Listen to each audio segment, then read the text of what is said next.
If you go to 700WLW.com, I've got a link up there. It's a map where you can go state by state and see how much money and also percentage went to different states. I'll give you the quick rundown, though. According to the map, Ohio had 15.3% of all of their payments in error. When they were paying unemployment benefits over the last few years in Ohio, 15.3% of them were in error. Kentucky did much better, only 4%. I still think enough to get you fired if you were in the private sector. Probably get you fired. Indiana, 43.2% of all unemployment in error.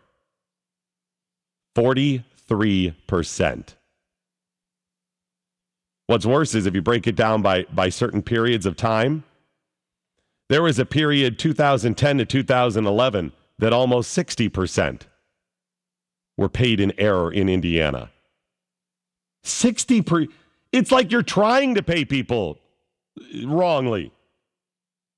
It's like you're struggling to. Indiana is one of the highest on the list. Other areas were pretty high. Louisiana, 42%. Arizona, 19% of their payments were in error. 15% in Nebraska. 26% New Mexico. 14% in Washington. That's what we're looking at. But you can see the link to my on my blog at 700WLW.com and do the research yourself. Get back some phone calls at 513-749-7800, the big one, or pound 700 on AT&T. John Becker joins me now from Empower You. How are you, sir? Hey, doing well, Doc. How about yourself? I'm doing fine. I love the Empower You series, and I'm glad you guys are starting them up again because it's just great information. You bring different people to different communities, and you hold seminars on all kinds of important information.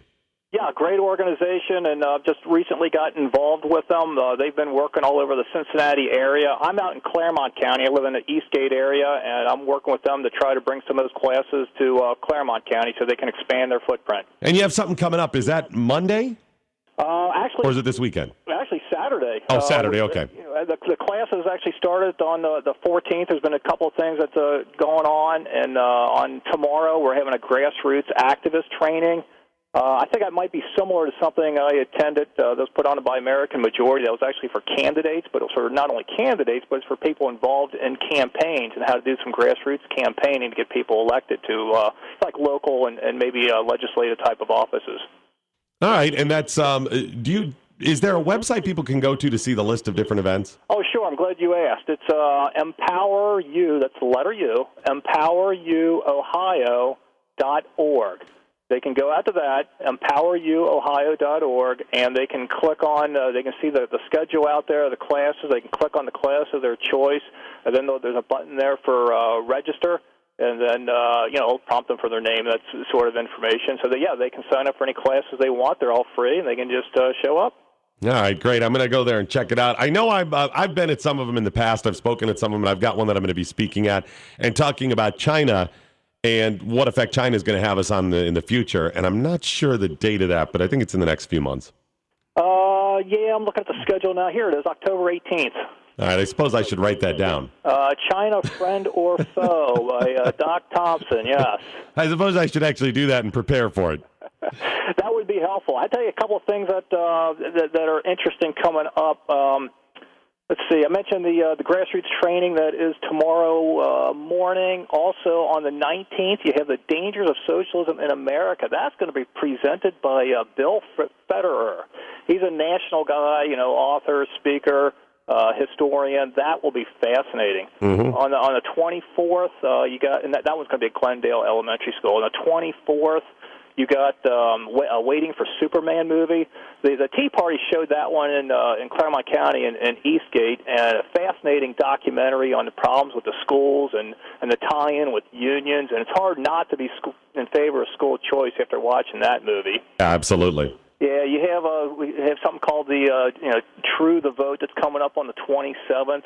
But on the 29th, this should be a very good one. You got Senator Bill Seitz. Bill Seitz is a colorful guy. He's a smart guy. He's very interesting. You're not always going to agree with everything he says, but he's got some very good arguments for the positions that he takes. I like Bill a lot. Yeah, he's from Green Township area, right? Yeah, and he's going to be at the Glendale Town Hall on the 29th. That'll be great. I may have to roll out to that one because I am in opposition to a lot of what he says and does because I think he does not maintain the positions he takes. He waffles a whole lot.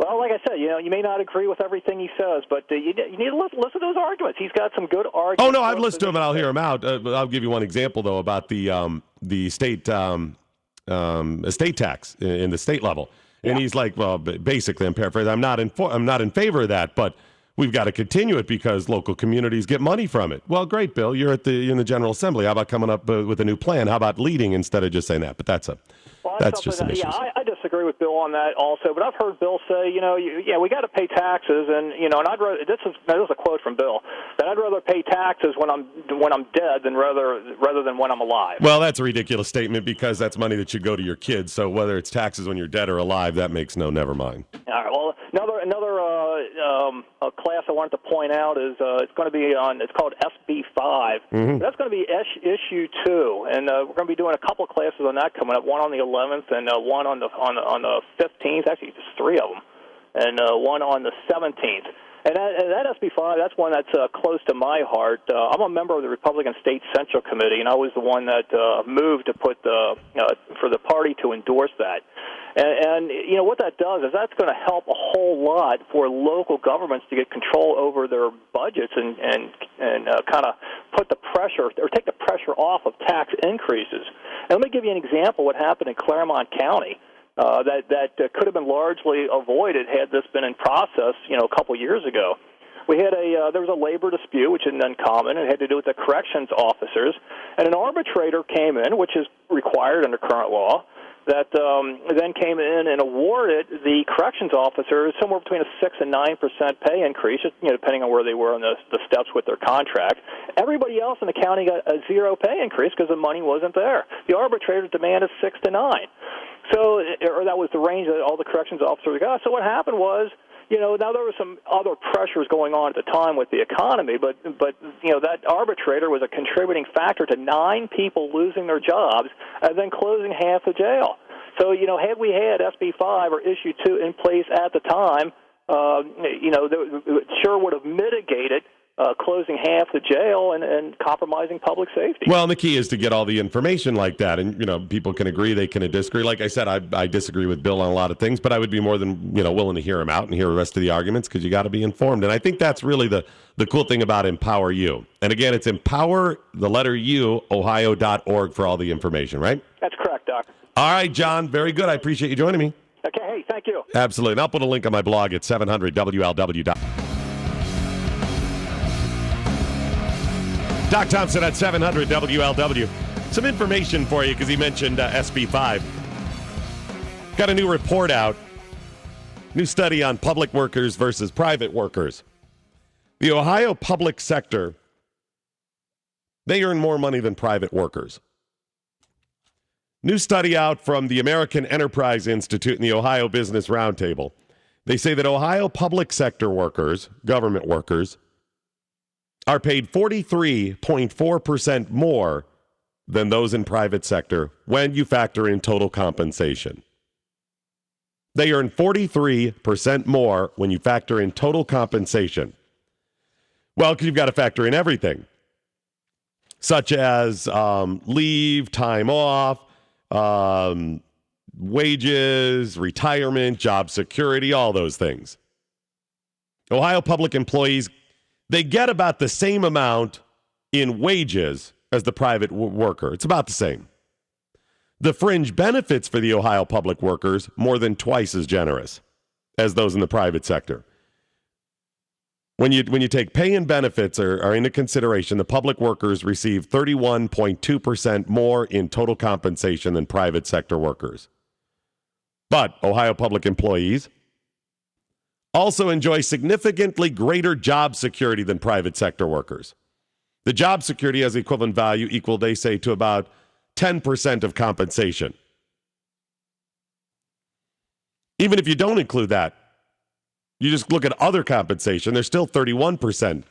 They're compensated, total compensation, aside from job security, 31% more than the private sector. But if you throw into, they say, the job security, I don't know if you can quantify that into an amount, but it is certainly a benefit. So just throw it out and say it's 31% higher. Still significant.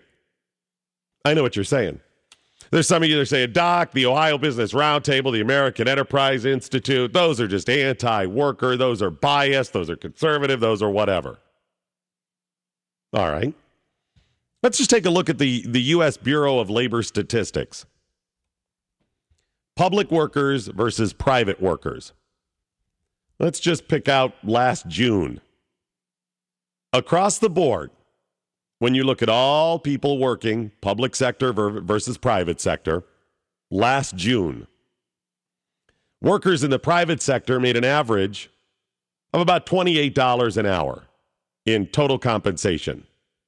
About $28 an hour total compensation in the private sector. State and local government workers made about $40 an hour in total compensation. The breakdown for the private workers is about $19.81 for wages, and then benefits about $8.32. The government workers, the breakdown, wages about $26.40, benefits another $14. $28 total compensation in the month of June for private sector workers across the country in total.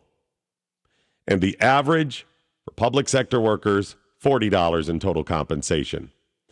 More than $12 difference per hour. And what are the things that go into that? Pensions, average cost of the private sector retirement benefits, about $1 per worker per hour. Average cost for public workers for retirement benefits, about $3.30, more than triple.